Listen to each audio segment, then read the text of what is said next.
आप छोटी छोटी बातों में तो हजार प्रश्न करते हो कि ऐसा मैं क्यों करूं, पहले मैं समझ लूं कि ऐसा करना चाहिए कि नहीं करना चाहिए। लेकिन धर्म के नाम पर जो कुछ भी करते हो उसके मर्म को, उसके विज्ञान को जानने की कोशिश क्यों नहीं करते हो? सिर्फ इसलिए नहीं करते हो कि आपको कृष्ण को, परमात्मा को पाने की वो प्यास नहीं है जो छोटे छोटे कर्मों को सिद्ध कर लेने की प्यास है आपके प्राणों में। अगर वास्तव में प्यास होती तो आप उस मर्म को, कोई भी कर्म करने के पहले उसके मर्म को जानते, उसके विज्ञान को, उसके औचित्य को समझते। इसलिए शिविर के इन 3 दिनों में धर्म का मर्म तुम्हारे प्राणों में जगाना चाहता हूं, ताकि तुम्हारे भीतर सोया हुआ कृष्ण प्रकट हो सके और तुम्हारे भीतर आनंद की रसधार पैदा करे और तुम्हारा जीवन एक महारास बन सके। कि मैं भी इसी तरह खोजता रहा जैसे वो युवक और जैसे आप तमाम सारे लोग खोज रहे हो। लेकिन खोजते खोजते मुझे अचानक पता चला कि जो खोज रहा है मैं उसी को नहीं जानता हूं। ये खोजने वाला कौन है? तो जब खोजने वाले को ही मैं नहीं जान सकता हूं, तो जिसको खोजा रहा है, सत्य को, परम आनंद को, परमात्मा को कैसे जाना जा सकता है?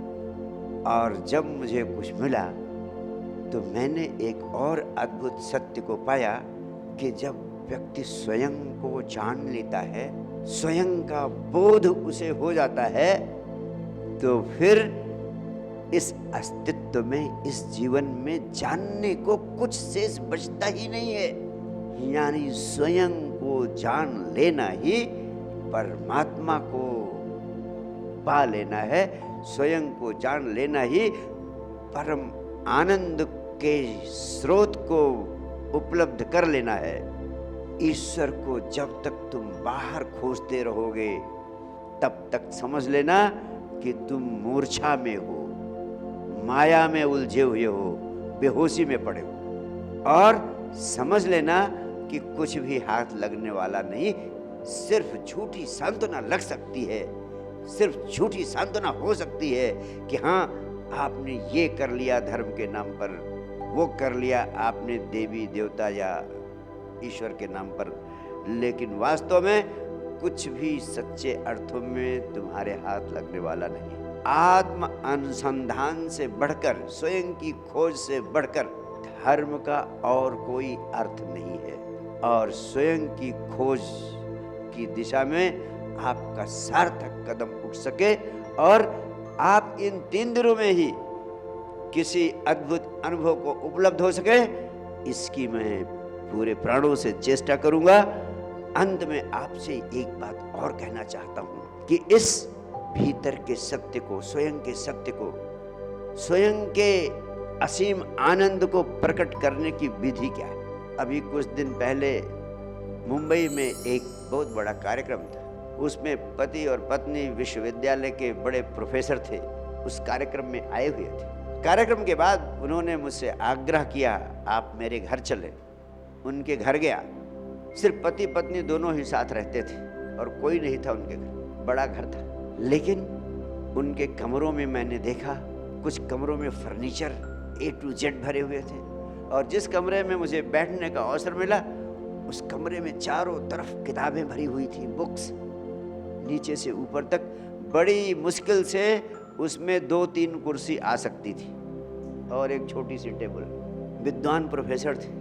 मैं बैठा, मैंने कुछ कहने की चेष्टा की, उसके पहले ही उन्होंने कहा, गुरुदेव आपको लग रहा होगा थोड़ा कठिनाई हो रही होगी, इस मकान में जगह कम है, लेकिन इसमें कर क्या सकते हैं, जगह ही बहुत कम है। मैंने और आंखें खोल खोल कर, फाड़ फाड़ कर देखी चारों तरफ।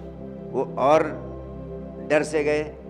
उन्होंने कहा, गुरुदेव अब ऐसी स्थिति है और कोई हम ही 2 लोग हैं, आराम से सब चल जाता है, मकान तो छोटा है। मैंने कहा नहीं, मकान तो बहुत बड़ा है। मकान होता क्या है? मकान का अर्थ है थोड़ा एम्प्टी स्पेस हो, रिक्त स्थान हो और चारों तरफ दीवारें हो। तो इसमें तो बहुत रिक्त स्थान है, बहुत दीवारें हैं, जगह की कमी नहीं है। सिर्फ ये जो सामान इसमें भरा पड़ा है, इसको आप बाहर कर दें तो विराट स्पेस है आपके मकान में, इतना बड़ा मकान है। उन्होंने कहा हाँ हाँ गुरुजी, ये तो हो सकता है इस दिशा में। अब आपने कह दिया, हम जरूर अगली बार आप आएंगे तो जरूर आपको ये व्यवस्था बदली हुई मिलेगी। और आज मैं इधर आ रहा था तो मैंने सोचा मैं आपसे क्या संदेश दूंगा। मैंने कहा मैं इस कहानी के माध्यम से आपको ये बताने की चेष्टा करूंगा कि आपके भीतर भी परमात्मा जो प्रकट है, सोया हुआ है, उसको आपने बहुत सारा सामान के नीचे दबा दिया है। रिक्त स्पेस है ही नहीं।